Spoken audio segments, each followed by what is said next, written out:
صليت على إبراهيم وعلى آل إبراهيم في العالمين إنك حميد مجيد. أعوذ بالله من الشيطان الرجيم. بسم الله الرحمن الرحيم. قال نكروا لها عرشها ننظر أتهتدي أم تكون من الذين لا يهتدون. فلما جاءت قيل أهكذا عرشك قالت كأنه هو وأوتينا العلم من قبلها وكنا مسلمين. وصدها ما كانت تعبد من دون الله إنها كانت من قوم كافرين. قيل لا دخل الصرح فلما رأته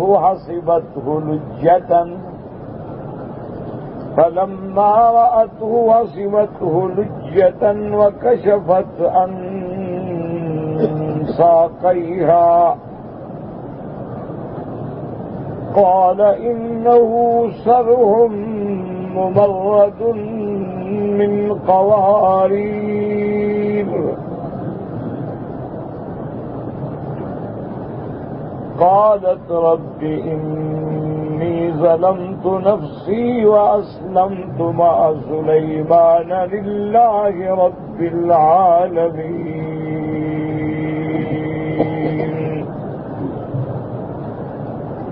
اللہ تبارک و تعالی نے کلام مقدس میں سیدنا سلیمان علیہ السلام کا قصہ مبارک بڑی تفصیل سے ذکر فرمایا ہے. جیسا کہ ہم نے سابقہ آیات میں پڑھا تھا کہ حضرت سلیمان علیہ السلام نے اپنے سرداروں سے فرمایا تھا کہ اس کا عرش، اس کا پایا تخت جو ہے اس کے پہنچنے سے پہلے کون لائے. قال عفریت من الجن، وہ جو جنوں میں بڑا سرکش تھا، طاقتور تھا، اس نے کہا کہ میں لاؤں گا، لیکن جتنی دیر آپ کی مجلس ہوگی. حضرت سیدنا سلیمان علیہ السلام نے فرمایا نہیں، مجھے اس سے بھی جلدی چاہیے. تو قال الذی عنده علم من الکتاب، وہ بندہ جس کو اللہ نے علم کتاب عطا فرمایا تھا، اللہ نے قرآن میں اس کا نام نہیں لکھا ہے، لیکن لوگوں نے روایات سابقہ سے لکھا ہے کہ اس کا نام آصف بن برخیہ تھا، اور وہ حضرت سلیمان علیہ السلام کا عزیز بھی تھا اور کاتب بھی تھا. تو اس نے کہا کہ میں وہ تخت جو ہے آپ کے بس پلک جھپکنے کی دیر میں بھی لا سکتا ہوں.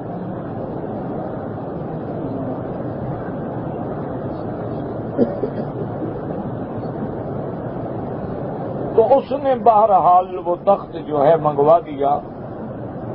سیدنا سلیمان علیہ السلام نے جب دیکھا کہ تخت موجود ہے تو کہا یہ اللہ کا فضل ہے. اتنی بڑی نعمتیں دینے کے بعد وہ آزمائش کرنا چاہتے ہیں کہ ہم اس کی نعمتوں پہ شکر کرتے ہیں یا ناشکری کرتے ہیں.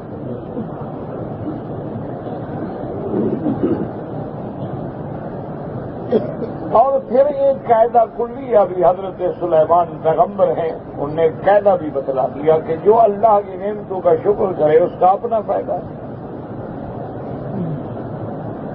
وَمَنْ شَكَرَ فَإِنَّمَا يَشْكُرُ لِنَفْسِهِ. اور شکر کرنے کا معنی جو ہے نا، بات سمجھ لیں، بہت سارے لوگ یہ سمجھتے ہیں کہ ہم نے کھانا کھایا تو کہہ دیا اللہ تیرا شکر ہے، اور کوئی نعمت ملی تو اللہ تیرا شکر ہے، بس اسی کو شکر سمجھتے ہیں. یہ شکر نہیں ہے. سب سے پہلا شکر تو یہ ہے کہ آدمی اللہ پہ صحیح ایمان لائے، عقیدہ صحیح۔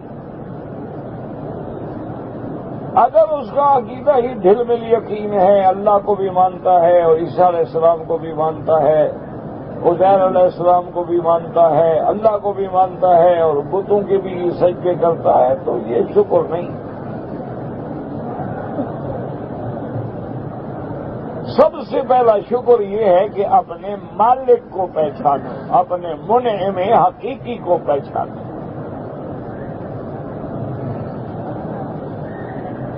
اس کے بعد جو شکر کا مرتبہ ہے وہ یہ ہے کہ اللہ نے جو نعمت دی ہے وہ اس کے حکم کے مطابق استعمال ہو۔ اللہ نے ہمیں عقل کی نعمت دی ہے، آنکھیں دی ہیں، ناک دیا ہے، ہوا سے خمس دیے ہیں، تو ان کو اللہ کی فرما برداری میں لگاؤ۔ اللہ نے زبان دی ہے، شکر میں لگاؤ۔ اللہ نے ہاتھ پاؤں دیے ہیں، اللہ کے حکم پہ چلو، نافرمانی سے بچو، یہ شکر ہے۔ اللہ نے تمہیں پیسہ دیا ہے تو اس پیسے کو اللہ کے راستے میں خرچ کرو، حج ہے، عمرہ ہے، صدقات ہیں، خیرات ہے، زکوٰۃ ہے، غریب ہے، یہ شکر۔ اگر اللہ نے پیسہ دیا ہے اور تم اس کو زنا میں، شراب میں، فلموں میں، عیاشی میں خرچ کر رہے ہو، یہ سب سے بڑی ناشکری ہے۔ لاکھ کہتے رہو تیرا شکر ہے، اس سے کیا ہوتا ہے؟ ان تمام چیزوں کے بعد جو آخری درجہ ہے وہ یہ ہے کہ زبان سے بھی شکر کرو، کہ کھانا کھاؤ تو الحمدللہ، پانی پیو تو الحمدللہ، کپڑا پہنو تو الحمدللہ، جو نعمت ملے الحمدللہ۔ تو اس لیے سیدنا سلیمان علیہ السلام نے ہمیں ایک اصول بتلا دیا کہ جب شکر کرو گے تو اپنا فائدہ۔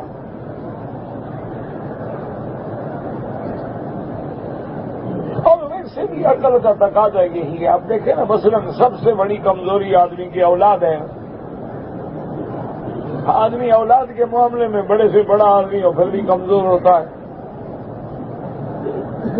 اب اگر آپ اپنے محبوب ترین بیٹے کو پیسہ دیتے ہیں کہ بیٹا یہ پیسے لے لو اور فلاں فیکٹری لگا دو، اور بیٹا اس کو اڑا دے، آپ پیسہ دیتی ہیں کہ بیٹا اس پیسے سے زمین خرید لو، وہ جناب عیاشیوں کی نظر کرتے تو آدمی پھر اولاد کو بھی نہیں دیتا، وہ کہتا بھائی کتنا تمہیں دیا ہے، تم تو کھا جاتے ہو۔ تو اللہ نے تمہیں دیا ہے اپنی فرما برداری کے لیے اور تم اس کی نافرمانیوں میں خرچ کرو۔ اللہ نے تمہیں صحت دی ہے، قوت دی ہے، انسان بنایا ہے، اللہ نے تمہیں ہوا سے خمس دیے ہیں، اللہ نے دولت سے نوازا ہے اور تم اس کی نافرمانی میں لگے ہوئے ہو، تو اس کا انجام بھی یہی ہوتا ہے کہ اللہ فرماتے ہیں کہ تم ناشکری کرو گے تو پھر میرا عذاب بڑا سخت ہے، میں پکڑ لیتا ہوں۔ اور وہ عذاب جو ہے کبھی انفرادی ہوتا ہے، کبھی اجتماعی ہوتا ہے، کہ کبھی تو عذاب آ گیا، بندے پہ بیماری آ گئی، عذاب آ گیا، گھر میں نااتفاقی آ گئی،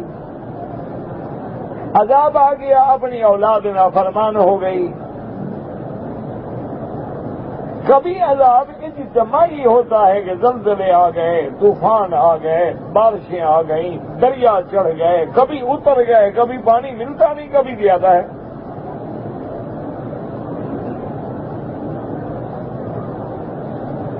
اور پھر یہ بہانہ نہیں ہوتا کہ دیکھو جی یہاں جو زلزلہ آیا ہے کوئی سارے گناہ گار، یہ نہیں ہوتا کہ سارے گناہ گار ہوں، اللہ والے بھی ہوتے ہیں، صالحین بھی ہوتے ہیں، نیک بھی ہوتے ہیں۔ اسی لیے سیدہ عائشہ صدیقہ رضی اللہ تعالی عنہا نے حضور سے پوچھا تھا اب نہلک وفینا الصالحون یا رسول اللہ، کیا ہم لوگ ہلاک ہو جائیں گے؟ ہم میں اچھے لوگ بھی ہوں گے؟ آپ نے فرمایا ہاں اذا کثر فیکم الخبث، جب بے حیائی عام ہو جائے گی تو اللہ اچھوں کو بھی ہلاک کر دے گا۔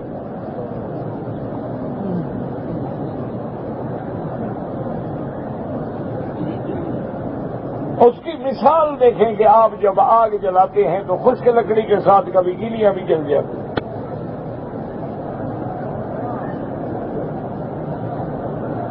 تو سیدنا سلیمان علیہ السلام نے اللہ کا شکر ادا کیا، اور ادھر ملکہ بلقیس جو تھی وہ قریب آ گئی اپنے لاؤ لشکر کے ساتھ، بڑے ستم تراک کے ساتھ، ہزاروں کی فوج ساتھ لے کے آئی۔ تو سیدنا سلیمان علیہ السلام نے دو حکم دیے۔ ایک حکم تو یہ دیا کہ بھئی اس کا جو تخت ہے نا، اس میں ذرا رد و بدل کر دو، تھوڑا اس کی حیت بدل دو، شکل بدل دو، تاکہ ہم آزمائش کریں کہ اس کے بدل جانے کے بعد وہ اس کو پہچانتی ہے کہ نہیں۔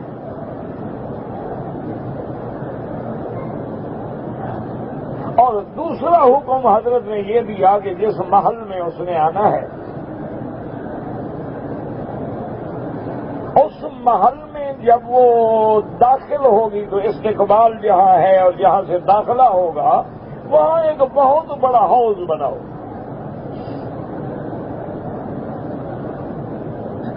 اور حوض بنا کے پانی کا بھر دو، اور حوض کی چھت جو ہے وہ شیشے کی ڈال دو، اور شیشے کا اور پانی کا رنگ بالکل ملتا ہو، اور پھر اس حوض میں مچھلیاں اور مختلف رنگوں کی خوبصورت قسم کے جو آبی جانور ہیں وہ بھی چھوڑ دو۔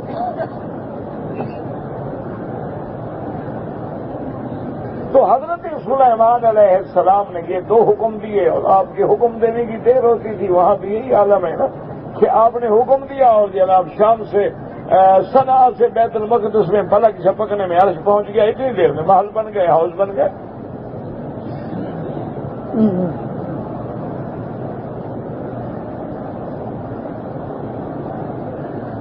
تو اس کے بارے میں کتب اسرائیلیہ میں، روایات اسرائیلیہ میں یہودیوں نے بڑے عجیب غلط قسم کے قصے پھیلائے۔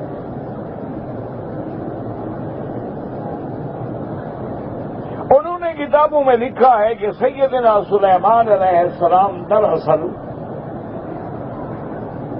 امتحان کرنا چاہتے تھے کہ یہ واقعی اس کی ماں جنیہ ہے، تو صاف بات ہے کہ ماں باپ انسان ہوں تو الگ آدمی میں صفات پیدا ہوتی ہیں، اور اگر ماں جنیہ ہو تو جن کے اثرات بھی تو آئیں گے۔ انہوں نے کہا کہ حضرت سلیمان علیہ السلام یہ تحقیق کرنا چاہتے تھے کہ یہ جنیہ کی بیٹی جو ہے تو اس کی ماں کا اثر ہے اس پہ کہ نہیں۔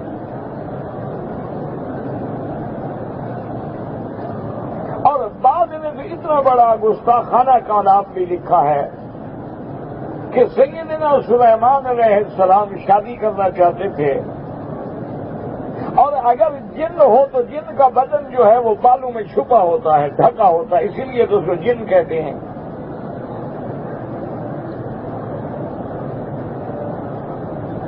اور اگر انسان ہے تو الحمدللہ اس کا بشرہ جو ہے کھلا ہے، کہیں بال ہیں لیکن چہرہ کھلا ہے۔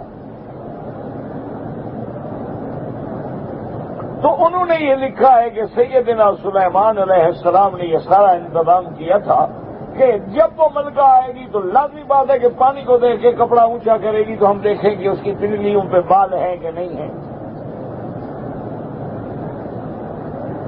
اگر بال ہیں تو مانا ہے کہ جنیہ کی اولاد ہے،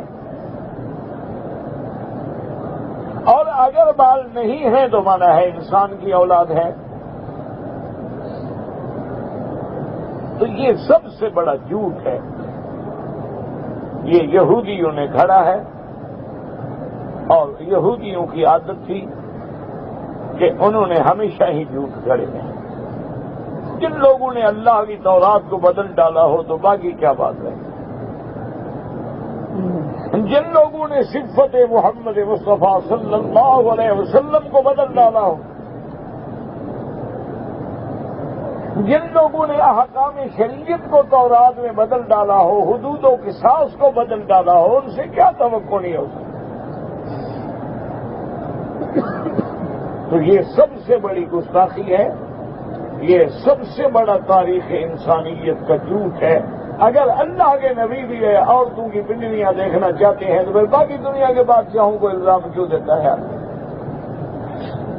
اللہ کا پیغمبر بھی نعوذ باللہ بغیر محرم عورت کی پنڈلی دیکھنا چاہتا ہے۔ اچھا، پھر جناب لوگوں نے تعویلات بھی کی ہیں کہ جی کیونکہ شادی کرنا چاہتے تھے اور خطیب جو ہے اس کو حق ہوتا ہے کہ مخطوبہ کو دیکھ سکے، لیکن یہ کہاں لکھا ہوا ہے کہ پنڈلیاں دیکھے؟ وہ تو لکھا ہوا ہے کہ اگر کوئی آدمی کسی لڑکی سے رشتہ کرنا چاہتا ہے تو ایک دفعہ سڑک شکل دیکھ لے، وہ اس کو دیکھ لیتا کہ بعد میں نہیں دامت رہو۔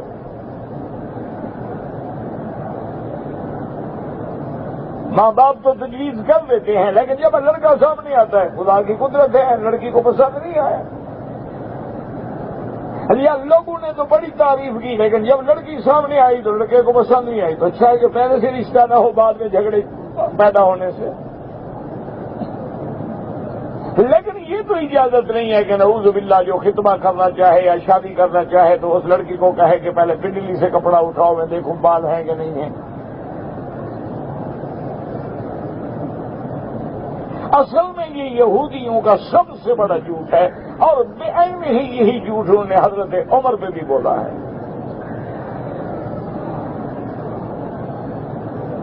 انہوں نے کہا کہ حضرت عمر رضی اللہ تعالیٰ عنہ جب شادی کرنا چاہتے تھے تو انہوں نے بھی کہا کہ اس کی پنڈلیاں مجھے دکھاؤ۔ اور کتنا بڑا جھوٹ بولا ہے ظالموں نے کہ بیٹی کس کی تھی؟ حضرت علی کی۔ بطن کس کا تھا؟ سیدہ فاطمہ کا، ام کلثوم اس کا نام تھا۔ حضرت عمر شادی کرنا چاہتے تھے اور کہا کہ پنڈلیاں دکھاؤ۔ کمال ہے، یعنی حضرت علی میں اتنی طاقت بھی نہیں تھی کہ عمر کو مقابلہ کر سکے کہ تم ہماری لڑکیوں کی پنڈلیاں دیکھنا چاہتے ہو۔ کتنا بڑا جھوٹ ہے، کتنا بڑا ظلم ہے ظالموں نے حضرت عمر کے خلاف، حضرت علی کے خلاف، سیدہ فاطمہ کے خلاف، اہل بیت رسول کے خلاف کیا۔ اللہ کے نبی ایسی باتوں سے پاک ہوتے ہیں اور صحابہ محفوظ ہوتے ہیں، اللہ نے ان کی حفاظت کی ہے ایسی باتوں سے۔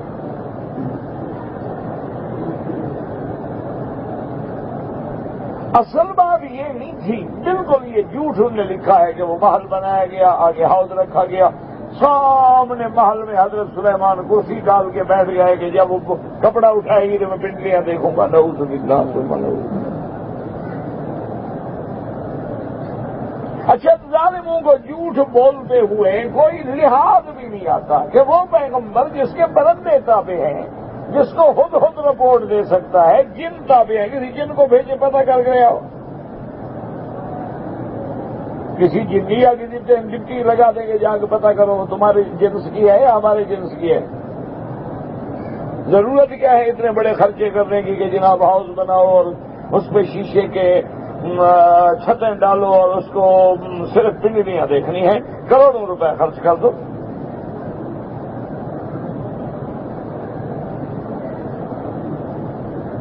تو نعوذ باللہ یاد رکھو یہ بالکل جھوٹ ہے۔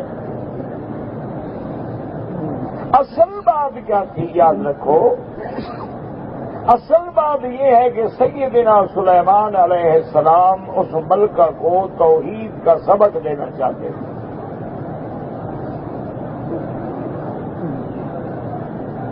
اور اللہ تبارک و تعالیٰ کی عظمت شان کا مظاہرہ کروانا چاہتے تھے۔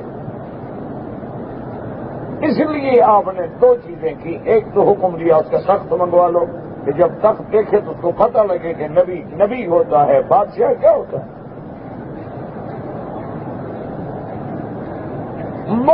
معجزہ ہوتا ہے۔ اور اللہ تعالیٰ نے مجھے ایسے لوگ دیے ہیں کہ جو ایک پلک جھپکنے میں تیرا تخت اٹھا کے یہاں لا سکتے ہیں۔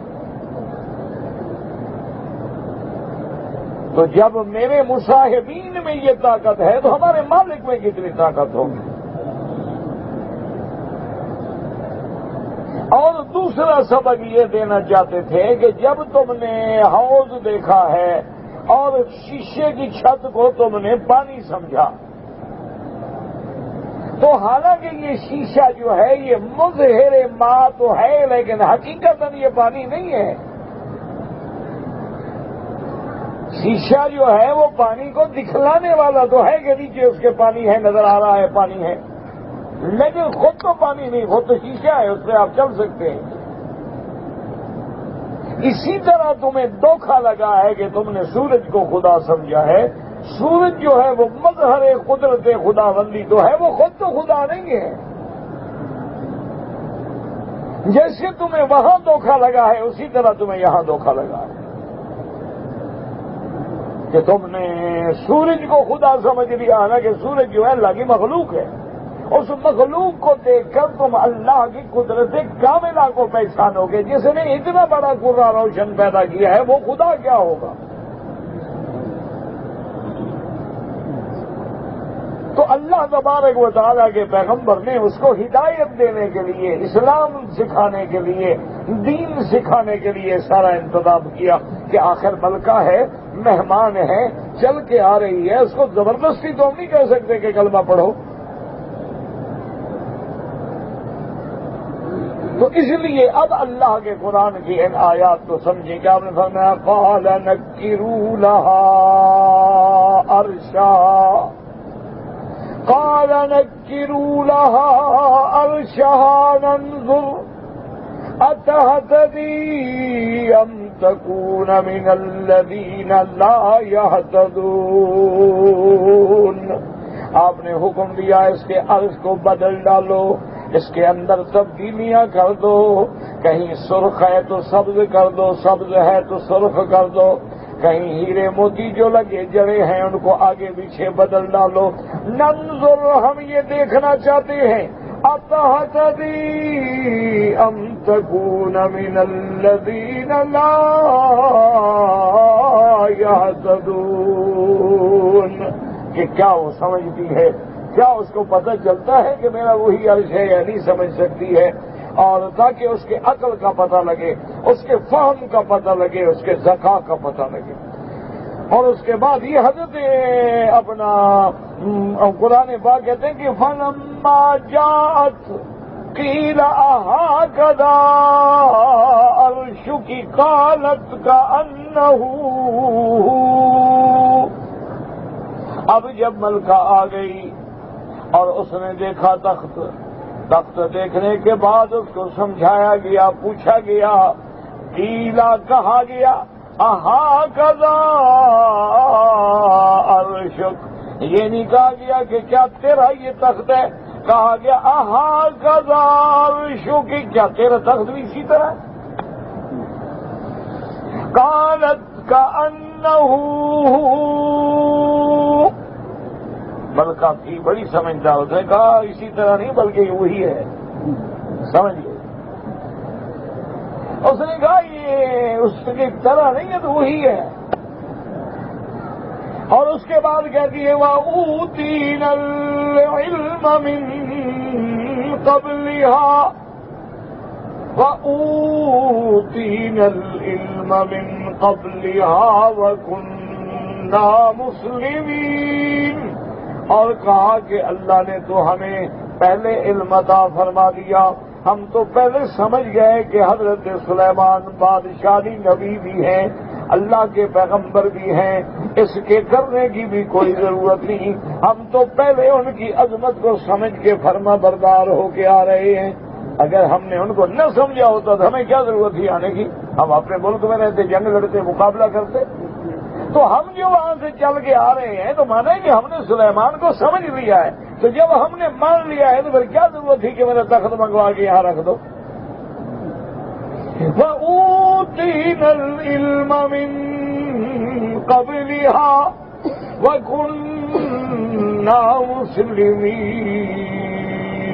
اب آگے حضرت سلیمان کا کلام ہے، وَصَدَّهَا مَا كَانَتْ تعبد من دون اللہ۔ حضرت سلیمان نے فرمایا کہ وہ عقل تو رکھتی ہے، فہم تو رکھتی ہے، لیکن اس کو حقیقت توحید پہ پہنچنے کی وجہ سے کسی چیز نے روکا ہے کہ وہ اللہ کے سوا غیروں کی عبادت میں پڑ گئی ہے۔ وجہ کیا تھی؟ انہا کانت من قوم کافرین، ملکہ ہے تو سمجھدار لیکن کافر قوم میں پیدا ہوئی ہے۔ تو بندہ جس قوم میں پیدا ہوتا ہے وہی مذہب اختیار کر لیتا ہے۔ ہندو کے گھر میں پیدا ہونے والے ہندو بن جاتے ہیں، سکھوں کے گھر میں پیدا ہونے والے سکھ بن جاتے ہیں، یہودیوں کے گھر میں پیدا ہونے والے یہودی بن جاتے ہیں، مسلمانوں کے گھر میں پیدا ہونے والے مسلمان بن جاتے ہیں۔ اس تہذیب کا معاشرے کا اثر ہوتا ہے۔ اس لیے میرے آقا نے رحمت دو عالم سیدنا محمد مصطفیٰ صلی اللہ علیہ وسلم نے ارشاد فرمایا، کل مولود یولد علی الفطرۃ، جو بھی بچہ پیدا ہوتا ہے اس کی بالکل دماغ صاف ہے، دل صاف ہے، وہ دین فطرت پہ پیدا ہوتا ہے۔ فَأَبَوَاهُ يُهَوِّدَانِهِ، اگر ماں باپ یہودی ہیں تو یہودی بنا ڈالتے ہیں، مجوسی ہے تو مجوسی بنا ڈالتے ہیں، نصرانی ہے تو نصرانی بنا ڈالتے ہیں۔ آج آپ دیکھیں کہ زلزلے میں جو چھوٹے بچے، معصوم بچے ماں باپ کے باغ باہر رہ گئے ہیں، آپ کی باہر کی این جی اوز جو ہیں ان بچوں کو لے رہی ہے۔ انجام کیا ہوگا؟ اگر این جی او یہودیوں کی ہے تو بچے یہودی ہو جائیں گے، نصرانیوں کی ہے تو نصرانی ہو جائیں گے۔ مسلمانوں کو تو یہ توفیق نہیں ہے، چند ایک مسلمان ہیں، ورنہ تو ہر آدمی خواب غفلت میں پڑا ہوا ہے۔ اس لیے آپ نے فرمایا کہ اصل سمجھدار تو ہے لیکن کافروں میں سے ہے نا۔ اور اللہ کے سوا جب غیر کی بندہ پوجا کرتا ہے، جب غیر کے آگے جھکتا ہے تو نتیجہ یہ نکلتا ہے کہ اللہ اس کی عقل چھین لیتے ہیں۔ اس لیے دیکھیں کہ ہندو پتھر کے بھگوان کے آگے کھڑا ہے، گنتی کرتا ہے، اس کے آگے کھڑے ہو کے مانگتا ہے، جانتا ہے کہ یہ پتھر کا بھگوان میں نے خود بنایا ہے، میرا بنا ہوا ہے، میں نے بنایا ہے، میں نے مندر میں سجایا ہے، میں نے اس میں پھول ڈالے ہیں، اب میں اس سے کھڑا مانگ رہا ہوں، اس سے بڑی جہالت کیا ہے؟ اس لیے علماء نے لکھا کہ جب آدمی توحید چھوڑتا ہے تو عقل کام نہیں کرتا۔ اللہ اکبر، اللہ تبارک و تعالیٰ ناراض ہو جاتے ہیں۔ دیکھو نا کہ آدمی قبر پہ کھڑا ہے، سجدہ کر رہا ہے، دیکھ رہا ہے کہ اللہ والے تو خود فوت ہو گئے، قبر کے نیچے چلے گئے، منو مٹی اوپر ہے، یہ کیسے مشکل کچھ ہے؟ لیکن نہیں، عقل چھین لیا،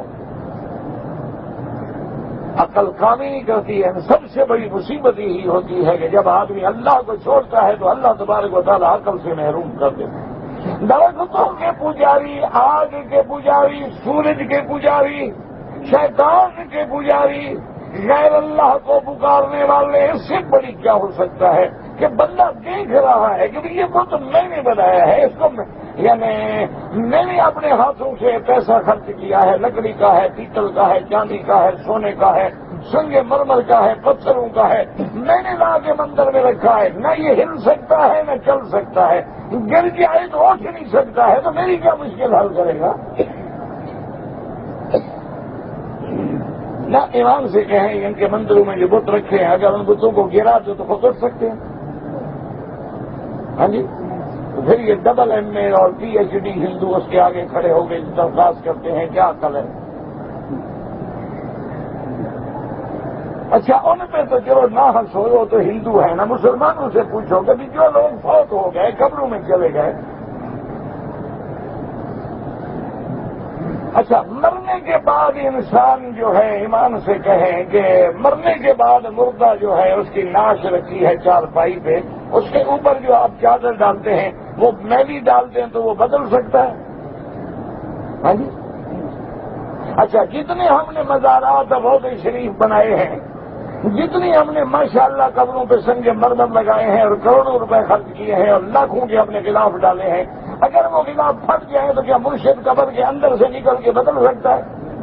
اپنا غلاف نہیں بدل سکتا، تیرے بچے دے سکتا ہے؟ اللہ نہ ناراض ہے، عقل چھین لیا ہے، سمجھ نہیں آتی بات، کھوپڑی ختم۔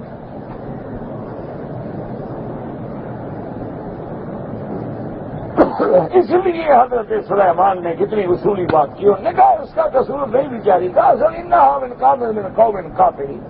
تو آدمی مشرکوں میں رہے گا تو مشرک بنے گا، کافروں میں رہے گا تو کافر بنے گا۔ اسی لیے حکم ہے کہ اپنے بچوں کے دوستوں پہ نظر رکھو، جیسے دوست ہوں گے اسی طرح بربادی ہوگی۔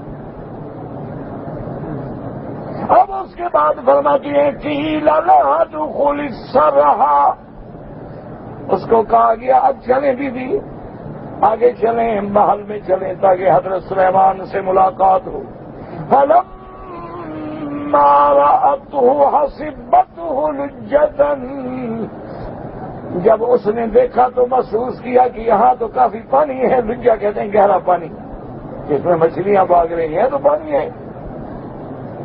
اب پھر پانی میں کیسے چلوں؟ فَكَشَفَتْ عَنْ سَاقَيْهَا، اور اس نے اپنے اس کپڑے کو پنڈلی سے اونچا کر دیا، جیسے آدمی پانی میں گزرے تو تھوڑا کپڑا اونچا کر دیتا ہے کہ کپڑے خراب نہ ہوں۔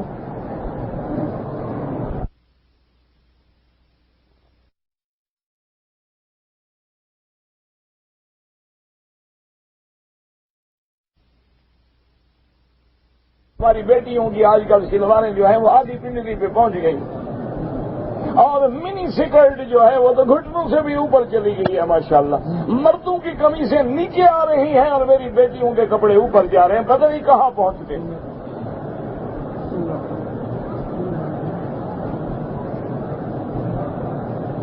انا للہ پڑھنے سے کیا ہو جائے گا؟ کیا ہو جائے گا؟ کھانے کے لیے بیوی کو کنٹرول کر سکتے ہو، حیا کے لیے نہیں کر سکتے۔ تمہارا کھانا نہ پکائے دیکھو کتنے دن کر رہتی ہے۔ تمہارا جناب جب آپ حمام شریف سے نکلیں اور سوٹ تمہارا کلف لگا ہوا استری ہو کے نہ لٹکا ہوا ہو، دیکھو کتنے دن گھر میں رہتی ہے۔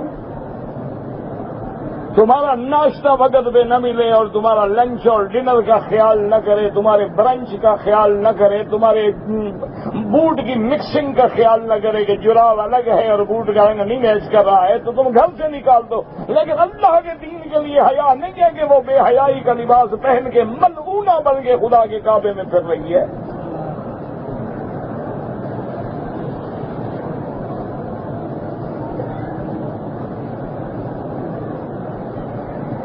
اس میں تمہیں غیرت کیوں نہیں آتی؟ اس کا تو کوئی قصور نہ ہوا نا۔ تم یہ چاہتے ہو کہ میری بیوی جو ہے میرے ساتھ باہر چلے اور اس کے دونوں طرف سے چاک کھلے ہوئے ہوں، پنڈلیاں نظر آ رہی ہوں، بازو جو ہے بغلیں نظر آ رہی ہوں، لوگوں کو پتہ لگے کہ دیکھیں جی بڑا بہترین کپل ہے یہ۔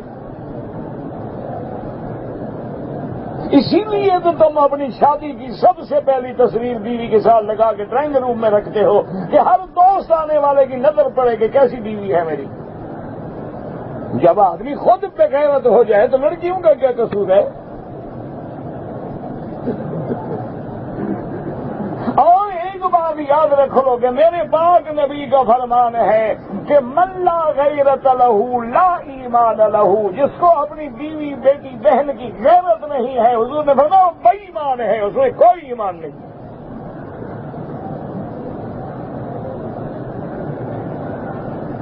باقی تمہاری مرضی ہے جناب۔ آج کل تو لوگ فخر سے تعارف کراتے ہیں کہ میری بیگم بڑی سوشل ہے۔ آج لوگ بڑے فخر سے تعارف کرواتے ہیں، اس کی بیگم اس کے ساتھ کھڑی ہوگی، اس کی بیگم اس کے ساتھ کھڑی ہوگی۔ ہیں کون کلمہ محمد مصطفیٰ کا پڑھنے والے؟ اگر اللہ کے نبی کو بدنام نہ کرو، حضور کے اسلام کو بدنام نہ کرو، چھوڑ دو اسلام، کافر بن جاؤ، کچھ بھی نہیں ہوتا۔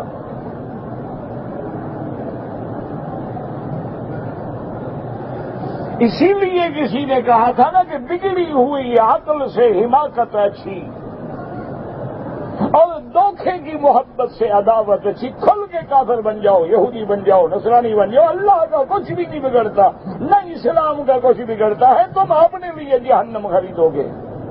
اللہ تو قادر ہے جب چاہے ایک نئی قوم پیدا فرما دیں۔ اس کے آگے کیا مشکل ہے؟ وہاں تو حکم اتنا ہوگا نا کون، بس ہو گیا۔ اس لیے اب دیکھیں کہ جناب کیسا امتحان آ گیا کہ من کا ہے لیکن سمجھ نہیں سکی۔ قیل لها ادخل الصرح فلما رأته حسبته لجة فكشفت عن ساقيها، اور جو ساتھ تھے انہوں نے کہا قال انه صرح ممرد من قوارير، انہوں نے کہا بی بجلیوں سے کپڑا ہٹانے کی ضرورت نہیں ہے، یہ پانی نہیں، یہ شیشے کا بنا ہوا محل ہے، دیکھو تم دھوکہ کھا گئی، تمہیں پانی اور شیشے میں فرق نہ کر سکی، جیسے سورج اور خدا میں فرق نہ کر سکی۔ یہ مظہر ماں ہے، وہ مظہر خدا ہے، یہ پانی دکھلانے والا ہے، سورج اللہ کی توحید پہ دلالت کرنے والا ہے۔ اسی لیے قرآن کہتا ہے کہ جب چوٹ لگی نا دماغ پہ، قالت رب انی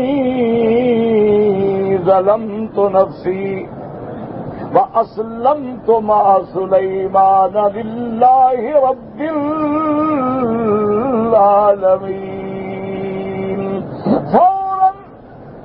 فوراً کہہ اٹھی کہ میرا اللہ، میرا رب، میں نے اپنے اوپر ظلم کیا ہے، میں ساری زندگی تجھے نہ پہچان سکی، میں سورج کی روشنی کے دھوکے میں آ گئی، جہاں جیسے یہاں شیشے کے دھوکے میں آ گئی۔ میرا مولا میں اقرار کرتی ہوں، میں کلمہ پڑھتی ہوں حضرت سلیمان کا، فوراً مسلمان ہو گئی۔ اچھا، اس کے بعد کا جو واقعہ ہے اس کو قرآن نے ذکر نہیں کیا، لیکن بعض لوگوں نے لکھا ہے کہ حضرت سلیمان نے شادی کر لی تھی، اور شادی کرنے کے بعد آپ نے اس کو اس کے ملک میں واپس بھیج دیا، اور ہر 2 مہینے کے بعد تشریف لے جاتے تھے۔ لیکن یہ سارے قصے کہانیاں ہیں، روایات اسرائیلیہ ہیں۔ جب اللہ کا قرآن ذکر نہ کرے تو ہمیں کیا ضرورت ہے ان بازو میں پڑھنے کی؟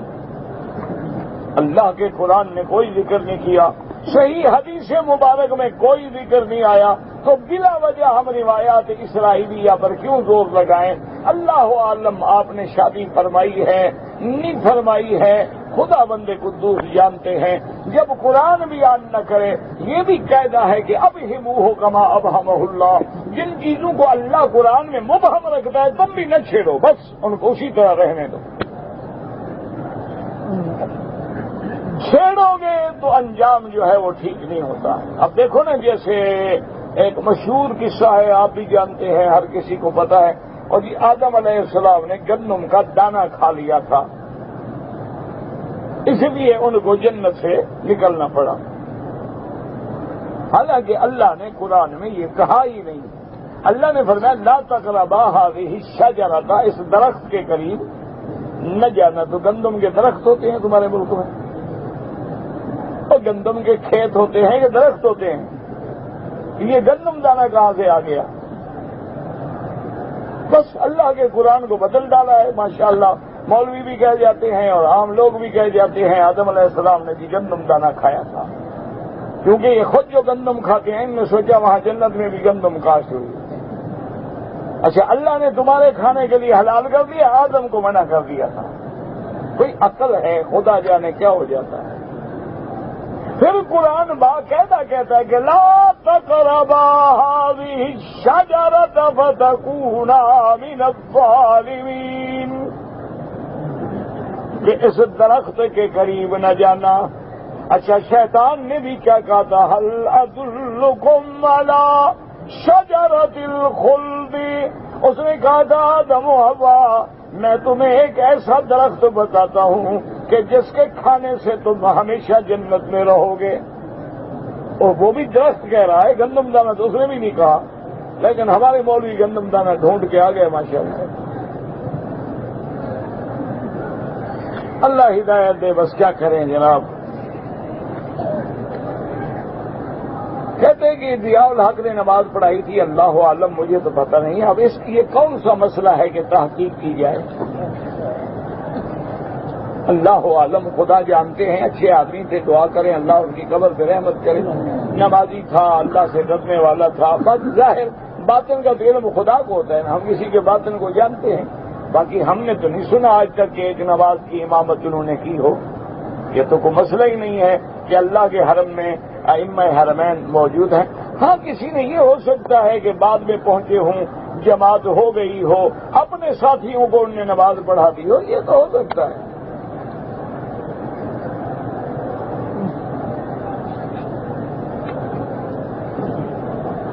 کہتے جی کہ بعض لوگ ہیں مدرس مدیر جو ہیں محترم مدرسوں کے، وہ پیسے لے کے اپنے گھر بنا لیتے ہیں، مدرسوں کو تنخواہ نہیں دیتے، غریبوں پہ خرچ نہیں کرتے. اللہ کو جواب دیں گے اور کیا کیسے؟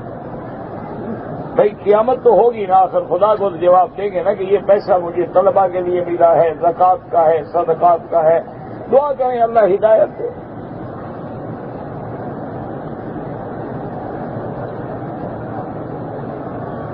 بھائی اگر ایک آدمی نے لاہور سے احرام باندھا ہے اور مکے میں پہنچ کے ہوٹل میں اس نے غسل کیا پھر احرام باندھا، کوئی حرج نہیں. احرام کی حالت میں غسل کرنا منع نہیں ہے.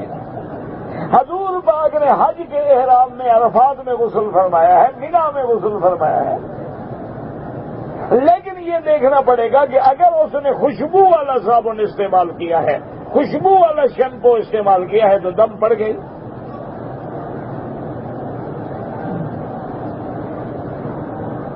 کہتے جی کہ میقات کے مقامات کے نشاندہی جو ہے کب ہوئی ہے، کسی جگہ نزدیک ہے، کسی یہ تو اللہ کے حکم سے ہوئے. جبریل نے بتایا اور حضور نے علامات بتائی.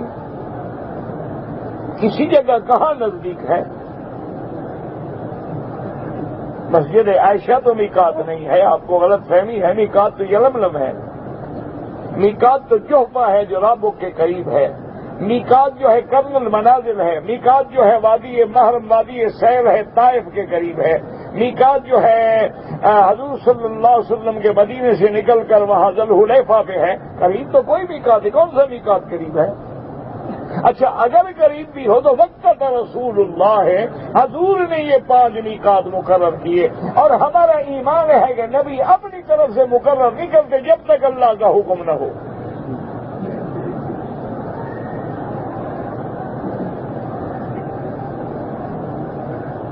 کہتے جی کہ مسجد نبوی میں ہم نے گھڑیاں دیکھی ہیں، بعض گھڑیوں میں 5 گھنٹے ٹائم کا فرق ہے. یہ بھی مولوی مکی کے ذمہ ہے کہ گھڑیوں کا ٹائم ڈھونڈ کے تمہیں بتائیں. ہاں یہ بھی میری ڈیوٹی ہے. کیا کرے آپ؟ پھر کہتے ہیں نہیں مکی صاحب جواب دینے میں ناراض ہو جاتے ہیں. کیا کرے آپ؟ مجھے آپ بتائیں آخر کیا کرے انسان. اچھا اس کا اسلام سے دین سے کیا تعلق ہے؟ ابھی مثلا گھڑیاں ہیں، مثال کے طور پہ یہاں کا اور امریکہ کا 12 گھنٹے کا فرق ہے. اگر کوئی امریکن ٹائم باندھے ہوئے ہو تو ہم کیا کریں گے؟ آپ کا اور انگلینڈ کا تقریباً 3 گھنٹے کا فرق ہے، پاکستان سے 2 گھنٹے کا فرق ہے. اچھا بعض مقامات سے 5 گھنٹے کا فرق ہے، بعض مقامات سے 1 گھنٹے کا فرق ہے. آدمی آتا ہے اس ملک سے اسی ٹائم کو رہنے دیتا ہے، اس کی عادت بن چکی ہے. تو اب اس کو بھی مولوی مکی بتائے کہ کیوں تم نے نہیں بدلا. کیا کرے آپ؟ اللہ کے حرم میں یاد رکھو کہ ایک تو وہ ٹائم لگا ہوا ہے جس کو آپ بھی استعمال کرتے ہیں، گرینوچ ٹائم انگلش ٹائم جو ہے، اور ایک اسلامی ٹائم ہے اس کا غروب ہوتا ہے 12 بجے. جب سورج ڈوبے گا 12 بج گئے، تاریخ بھی بدل گئی اسلام کی. تو وہ اسلامک ٹائم ہے، اس لیے اس کا اور ہمارا کبھی 5 گھنٹے کا کبھی 6 گھنٹے کا فرق ہوتا ہے. چلو شکر ہے مکے میں آگے تم نے گھڑیوں کا فیصلہ تو کر لیا نا، باقی دین سیکھو نہ سیکھو ٹائم کا پتہ تو تمہیں لگ گیا نا. استخارہ کرنے کا کیا طریقہ ہے؟ 2 رکعت نماز پڑھ کے دعا استخارہ مانگے 3 دفعہ، اور ایک دن میں تسلی نہ ہو 2 دن 3 دن 4 دن 5 دن 6 دن 7 دن تک کرے.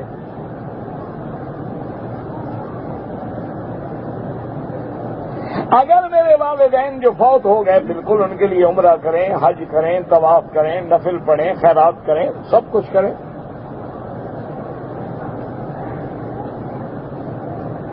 کہتے کہتے جی کہ مرنے کے بعد جو لوگ یہ تیجا اور دسواں کرتے ہیں یہ خالص بدعت ہے، ناجائز ہے، دینے کا ثواب نہیں بلکہ گناہ ہوتا ہے۔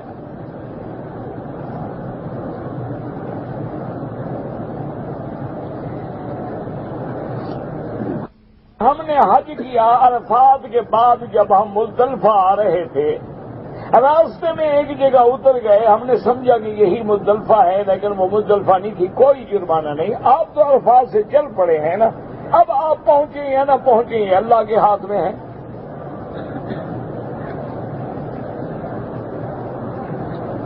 حرم شریف میں رہتے ہوئے سب سے افضل عمل کون ہے؟ طواف کرنا، کیونکہ طواف ایک ایسی عبادت ہے جو آپ کسی ملک میں نہیں کر سکتے۔ قرآن ہر جگہ پڑھ سکتے ہیں، نماز ہر جگہ پڑھ سکتے ہیں، صدقہ خیرات کر سکتے ہیں، لیکن طواف کہاں کریں گے؟ تو طواف سب سے افضل عبادت ہے نفلی عبادات میں۔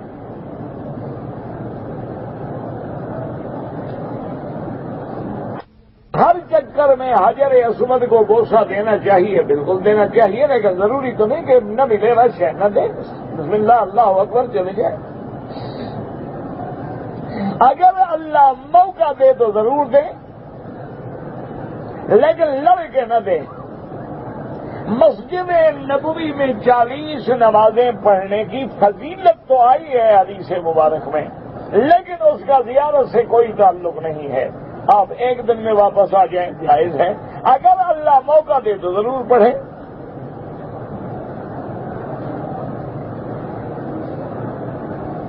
کہتے جی کہ جنازے میں یہاں بڑے بھی آ جاتے ہیں، چھوٹے بھی ہوتے ہیں، اب دعا کیسے پڑھیں؟ وہی دعا سب کے لیے ہے نا، اللہم اغفر لحینا ومیتنا وشاہدنا وغائبنا وصغیرنا وکبیرنا۔ کہتے ہیں کہ عورت اگر پاؤں میں سونا پہنے، اور پاؤں میں پہنے، گلے میں پہنے، عورت کے لیے سونا پہننا جائز ہے۔ اگر ہم نے ہوائی جہاز میں نماز پڑھ لی ہے دہرانے کی کوئی ضرورت نہیں۔ آپ نے 2 عمرے کیے ہیں، دوسرے عمرے میں آپ نے سیفٹی خرید کے، چونکہ پہلے آپ اس طرح پھروا چکے تھے، خود پھیرا ہے، ٹھیک ہے، کوئی منع نہیں۔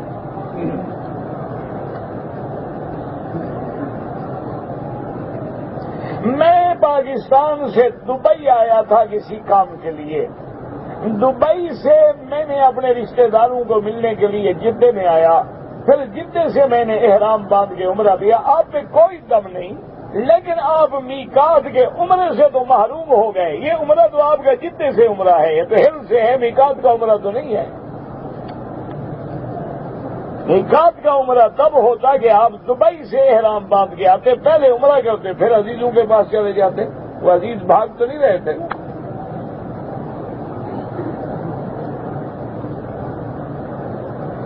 اگر کسی آدمی پہ دم پڑ جائے تو مکے میں جو حاجی ہیں یا عمرے والے مسافر ہیں، اگر غریب ہیں اور مکے میں ہیں تو کھا سکتے ہیں، اگر پیسے والے ہیں تو نہ کھائیں۔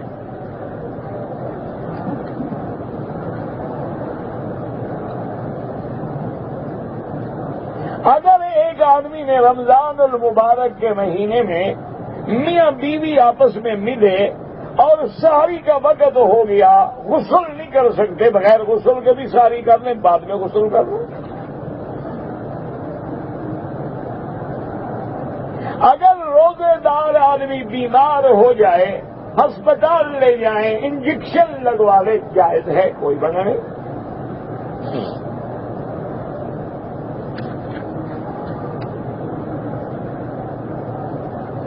ایک آدمی کے ساتھ ایک ہی دن میں 2 عورتوں سے نکاح ہو سکتا ہے، 4 سے ہو سکتا ہے۔ جب 4 حلال ہیں تو کیوں نہیں ہو سکتا ہے؟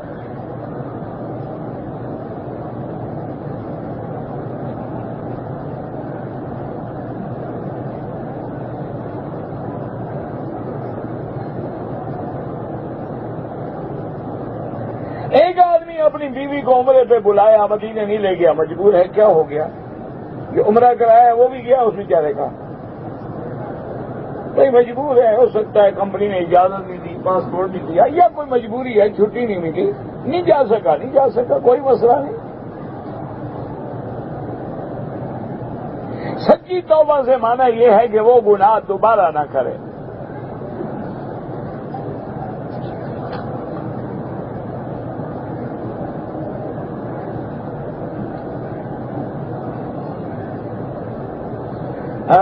بہرحال جو ہے حضور پاک نے بنی شیبہ کا خاندان کا وہ فرد تھا جس کو اللہ کے چابی دی تھی کعبے کی، اور آج تک اسی خاندان میں ہے.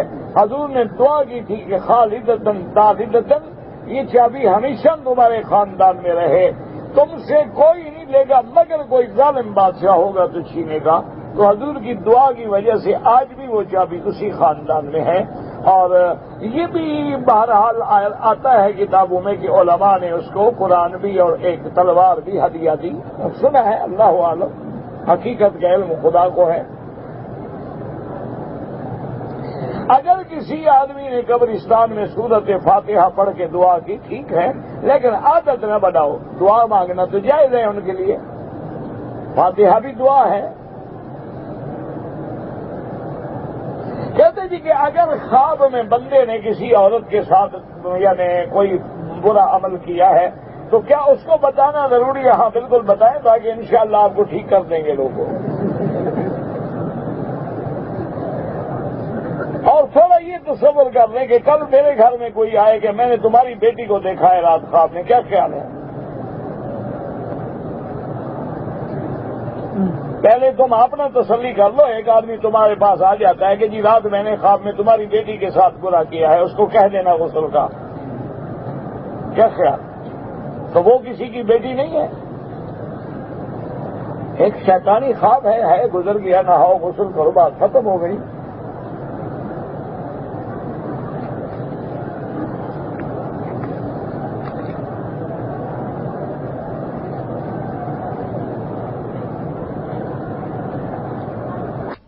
آدمی کو 1400 سال گزرنے کے بعد اصحاب رسول کی زندگی پہ محاسبہ کرنے کا حق ہے؟ بالکل حق نہیں، کیونکہ اللہ نے ان کے حق میں فیصلہ کر دیا ہے کہ رضی اللہ عنہم ورضوا عنہ، اللہ ان سے راضی ہے، وہ اللہ سے راضی ہے. اللہ نے فیصلہ کر دیا ہے کلن وعد اللہ الحسنى، اللہ نے ان سب سے جنت کا وعدہ کر لیا ہے. اور حضور نے بھی فرما دیا ہے کہ میرے بعد میرے صحابہ کو نشانہ نہ بنا لینا.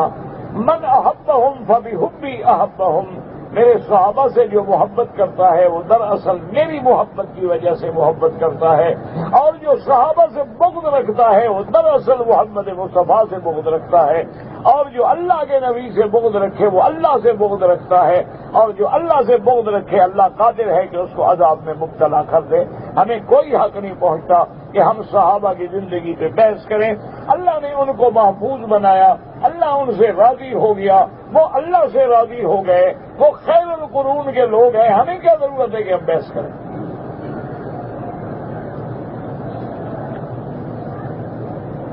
اگر احرام کی حالت میں کسی آدمی نے بھول کے چادر سر پہ ڈال دی کچھ بھی نہیں ہوتا. میں بہت پریشان ہوں، پریشان کی دعا تو اللہ سنتے ہیں، تم اللہ سے مانگو. پریشان کی دعا تو دل سے نکلتی ہے نا، اللہ سنتے ہیں. بہرحال ہم نے 7 دن مکے میں رہنا ہے، 7 دن مدینہ منورہ میں. مسلک حنفی پہ آپ مسافر ہیں جب تک کہ ایک جگہ 15 دن کے قیام کی نیت نہ کریں.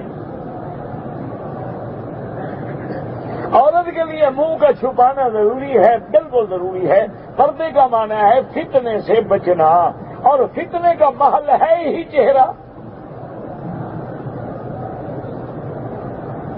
عورت کس طرح کا لباس استعمال کرے؟ جیسے امہات المومنین نے استعمال کیا، سادہ لباس ہو، ساتر ہو، کسی کو بدن نظر نہ آئے، اعضاء نظر نہ آئے، اور پردے میں ہو، حجاب میں ہو.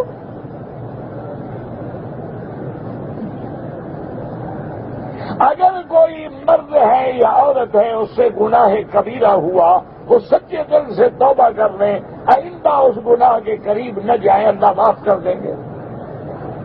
گناہ ہوتا ہے، صغیرہ ہو یا کبیرہ ہو. یہ تو ایک سمجھانے کے لیے بات ہے ورنہ اگر کسی کے گھر میں آگ لگے تو پہلے پوچھیں گے آپ کی چنگاری بڑی تھی کہ چھوٹی تھی؟ آگ تو لگ گئی، آگ تو آگ ہے نا، گناہ تو آگ ہے نا، چھوٹا ہی بڑا بنتا ہے نا۔ یہ تو ایسے ہے کہ یہ اچھا چھوٹا ہے۔ اسی لیے حضور نے فرمایا تھا بی بی عائشہ سے کیا کہ وہ محقرات الذنوب، کہ عائشہ خبردار خیال رکھنا چھوٹی چھوٹی غلطیوں سے بچا کرو۔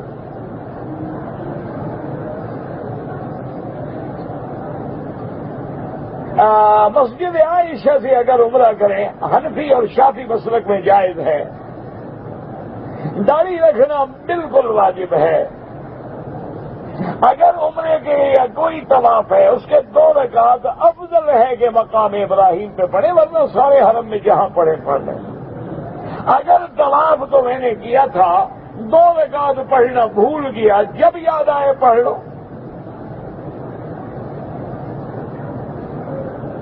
ایک وتر پڑھنا بھی جائز ہے، لیکن پہلے 2 رکعت پڑھیں گے، صرف 1 رکعت نہیں ہوتی ہے، کیونکہ اگر صرف 1 رکعت ہوتی تو فجر بھی تو سفر میں آتی ہو جاتی نا۔ ظہر 4 تھی 2 ہو گئی، عصر 4 تھی 2 ہو گئی، عشاء 4 تھی 2 ہو گئی، مغرب 3 تھی 3 ہی رہی، ان کو تو نہیں کاٹا گیا نا، فجر کو بھی نہیں کاٹا گیا۔ وہ بھی اس طرح پڑھتے ہیں کہ 2 رکعت پڑھ کے سلام پھیر کے پھر 1 رکعت پڑھتے ہیں۔ گردن کا مسح جو ہے احناف کے نزدیک ہے کہ اذ الاغلال فی اعناقہم سے وہ استدلال کرتے ہیں، باقی ائمہ کے نزدیک نہیں ہے۔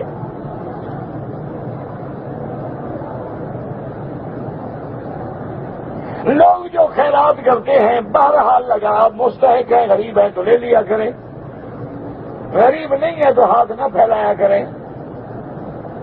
طواف کے بعد جو دعا ہے، نوافل کے بعد مانگے مزید، پہلے مانگے مزید، کوئی منع نہیں ہے۔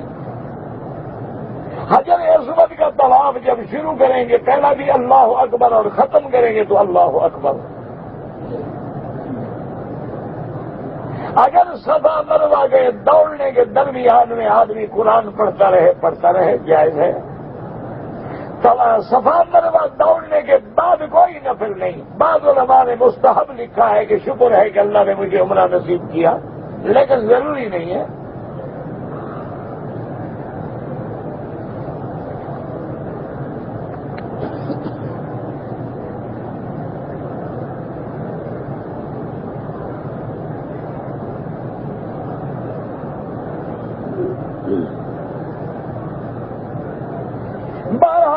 کتاب میں لکھا ہے کہ ایئرپورٹ میں احرام باندھنے سے پہلے لبیک کہیں، ٹھیک ہے، کوئی ایسا مسئلہ تو نہیں ہے، مجھے تو نہیں سمجھ آیا کیا اختلاف ہے۔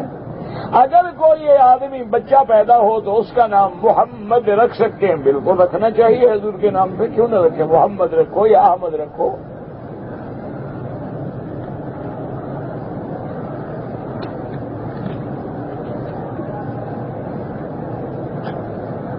وہ یہ کہتے تھے کہ بھئی اصل میں یہ بت جو ہیں یہ خدا تو نہیں ہے، لیکن خدا تک ملانے والے ہیں۔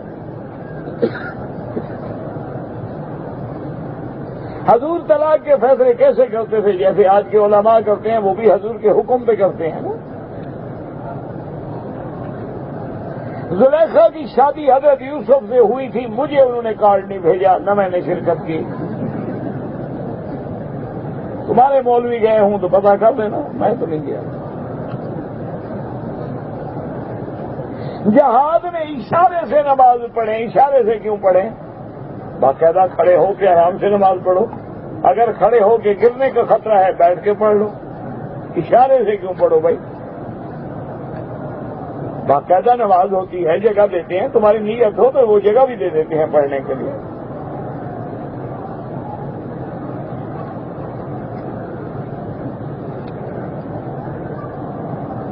اگر روزے کی حالت میں آدمی بیمار ہو جائے اور اس کو ڈرپ لگائی جائے، روزہ نہیں ٹوٹتا۔